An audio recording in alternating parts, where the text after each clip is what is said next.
Entonces, el problema de esto, de la humanización de las bestias, es donde pones el límite. ¿Dónde pones el límite? ¿Lo pones en las merluzas? ¿O lo pones en los piojos? Porque también son animales sintientes, los piojos y las ladillas, ¿verdad? Entonces, claro, te pueden acusar de genocidio cuando vienes conduciendo por el coche, por la carretera y tienes todo el espejo lleno de bichos muertos ahí. Eso es un genocidio, un insecticidio, ¿verdad? Claro, la humanización de las bestias es una de las cosas más estúpidas que hay, pero que tiene interés desde el punto de vista de la filosofía de la religión, porque en el fondo no es sino una resultante de una refluencia de la religión primaria en el seno de las religiones terciarias. Es decir, que tampoco lo despreciamos como el culto a los extraterrestres, del que hablaré en breve. Bueno, entonces, los animales no son cosas y los animales no son personas. Y esto lo percibe claramente un niño. Un niño pequeño. Yo recuerdo con mi hijita cuando era muy pequeña que le dije, bueno, te tienes que ir a acostar porque la luna ya se ha acostado. Y me dice, papá, que la luna es como el frigorífico, me dijo. Que la luna es como el frigorífico, que no se acuesta. O sea, y dije, bueno, no sé, el tonto soy yo. El tonto soy yo. Y distinguía perfectamente. Y entonces le dije, digo, ¿y el gato? ¿Es como el frigorífico el gato?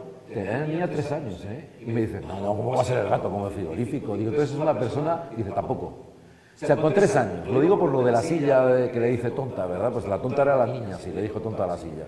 Porque mi niña con 3 años distinguía perfectamente la silla, la luna, el gato y el frigorífico, y a su primo. O sea que lo distinguía perfectamente. Y sería muy interesante desde el punto de vista de la genética evolutiva de Piaget ver en qué momento del crecimiento de los niños se produce ese conocimiento, el saber distinguir entre los ejes del espacio antropológico, porque los estaba distinguiendo perfectamente, aunque no se los representara, ni por supuesto, si no sabía ni leer todavía, no había ido ni al colegio, pero los estaba representando perfectamente, tenía perfecta noción de eso.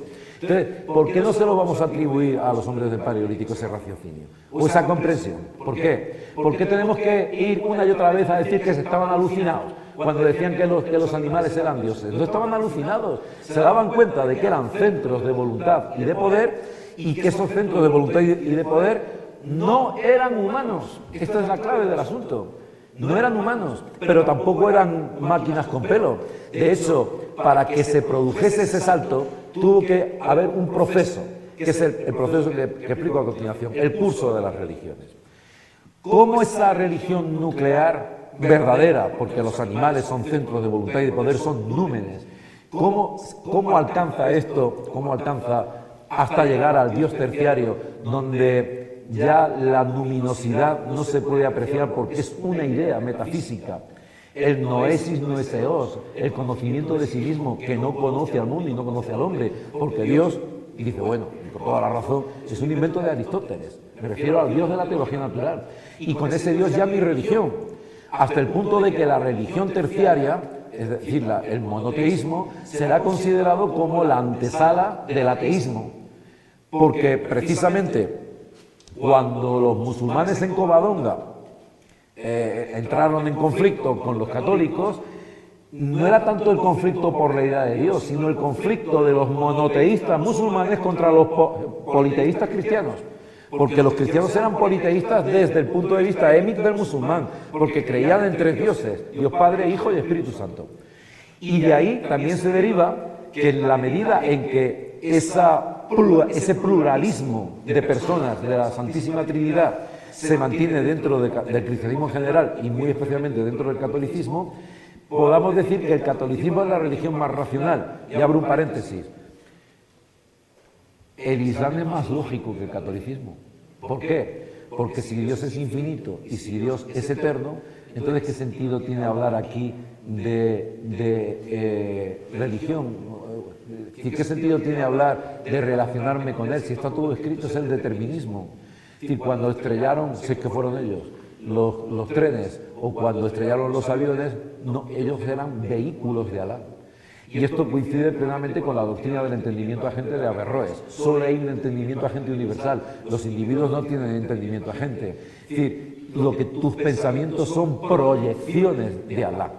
Desde el punto de vista lógico, si tú partes de un principio, de un ser infinito, eterno, omnisciente, no es y no es eos, pues claro, diríamos desde el punto de vista lógico de la teología natural, del Dios de la teología natural, el Islam es más avanzado que el catolicismo, desde el punto de vista de la teología natural. Y por eso es más horroroso. Y por eso pasa lo que pasa. Es decir, de algún modo, el dogma de la Santísima Trinidad decía, bueno, en Dios salve a la razón, otro texto fundamental, y bueno, también lo dice en la fe del ateo. El Dios católico mantiene todavía ese pluralismo ontológico, que permite que haya un juego y que le hace ser totalmente racional. Y sobre todo, pone la racionalidad no en la lógica, pone la racionalidad en las operaciones de un cuerpo, porque es el Dios encarnado, es el verbo encarnado. Es decir, a Dios le sale pelo, le salen uñas, y sufre y sangra. Esto para un musulmán es la mayor aberración que se pueda plantear. ¿Cómo el Dios infinito, omnisciente y omnipotente se va a prestar a semejante patochada? Es absurdo completamente para ellos. Los católicos somos politeístas y absurdos, porque en todo caso ellos reconocerán en Jesucristo un profeta, pero no Dios. Claro, en el fondo, porque todos sabemos o sabréis que el Islam en realidad es una evolución de la herejía nestoriana, del monofisismo, para el que no lo sepa. Cuando Nestorio, el obispo Nestorio, dice que Jesucristo en realidad son dos personas con una sola naturaleza, a lo que en el concilio se le responde que no, que son una persona con dos naturalezas. Y dirá, bueno, y esto es una cosa de filósofos, ¿verdad?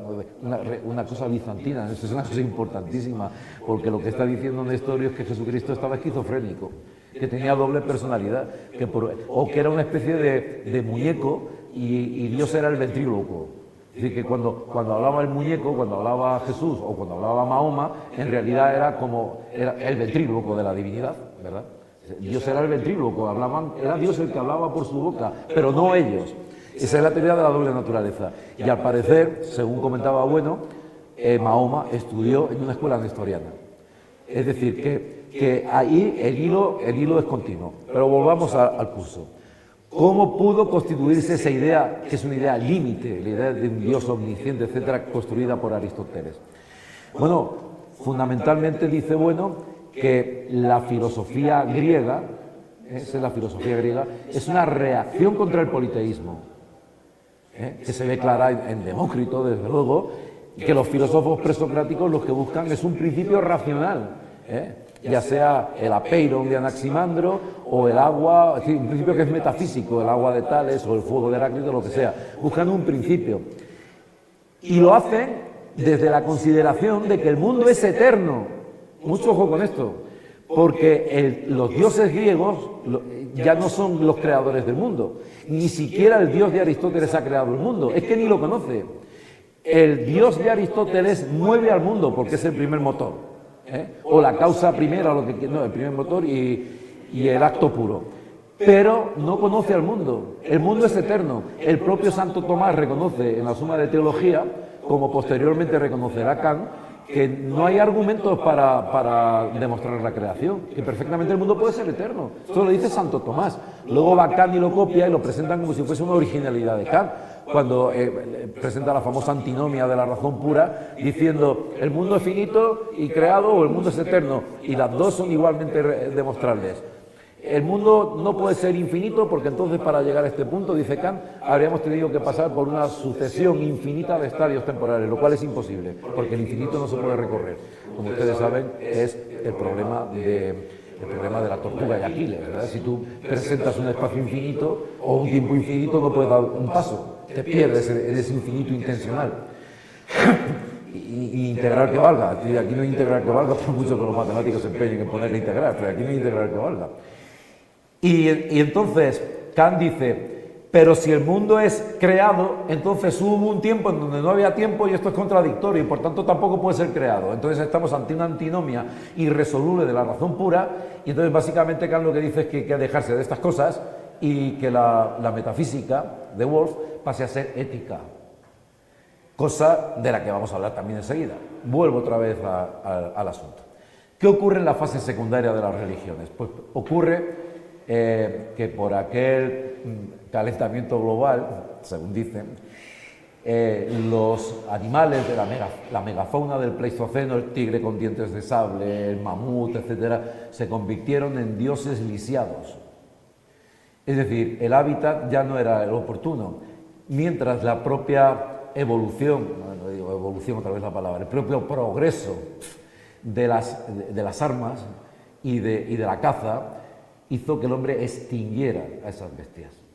De hecho, si se ha mantenido el toro bravo en España, cosa que no saben estos antitaurinos, es precisamente por la fiesta del toro, porque si no, no habría toros, como no los hay en ninguna parte. O sea, y es lo que pasa, que cuando quieren hacer un favor, como aquellos imbéciles que fueron a una tienda de bisones y les abrieron las puertas y los liberaron, y murieron todos atropellados en la autovía, porque los iban a liberar. Bueno, los liberaron de la atadura corporal, suponiendo que tuvieran alma, ¿verdad? Es increíble. Es decir, lo de esta gente es asombroso, ¿eh? Lo de los animalistas es asombroso. O lo recuperas como una forma de religiosidad o directamente hay que fusilarlos a todos. Es decir, es una cosa de débiles mentales completo. Bueno, pues cuando esos animales se convierten en dioses lisiados y exterminados, pierden la luminosidad. Y es entonces cuando los animales dejan de estar en la bóveda de la cueva de Altamira y pasan a la bóveda celeste, al zodiaco. El león, el toro, se representan en el zodiaco, el escorpión. Es decir, los hombres primitivos, bueno, primitivos, ya no tan primitivos, en la religiosidad secundaria, buscan a los dioses, pero unos dioses que ya han sido traspasados a la bóveda celeste. Y esa es la religión propiamente mitológica, que es la religión propiamente secundaria. Y es el prototipo de las religiones falsas, porque esa referencia ya no es real.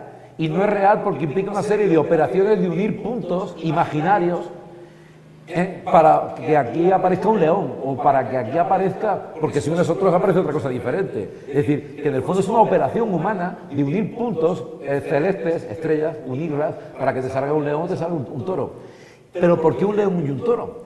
¿Por qué no buscaron triángulos? ¿O por qué no buscaron pentágonos? Pues precisamente esta es otra de las pruebas de la verdad de la religión primaria, porque lo que buscaban era a esos dioses que habían sido exterminados y los estaban buscando en el cielo.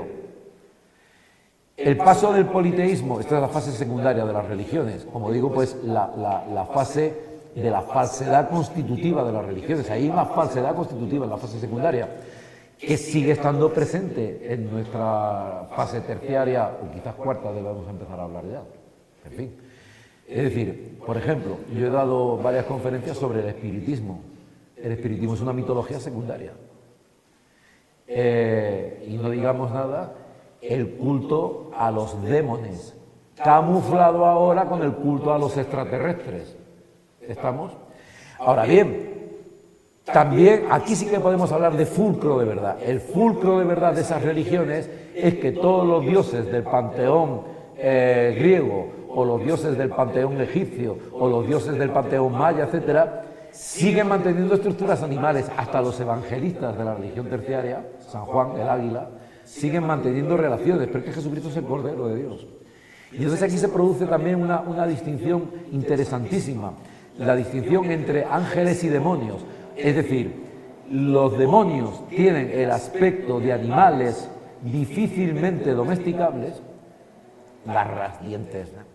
Mientras que los ángeles tienen alas, como las gallinas o como los pavos, o como los palomos. Tienen aspecto de animales domesticables. Y lo mismo sucede en las películas estas de Hollywood de extraterrestres. Cuanto más se aleja de la morfología humana, más aborrecible es el extraterrestre. El prototipo es Alien, de Ridley Scott. Y eso no tiene nada de humano, es una mezcla hecha ahí de pues qué sé yo, una hormiga gigante mezclada con un cocodrilo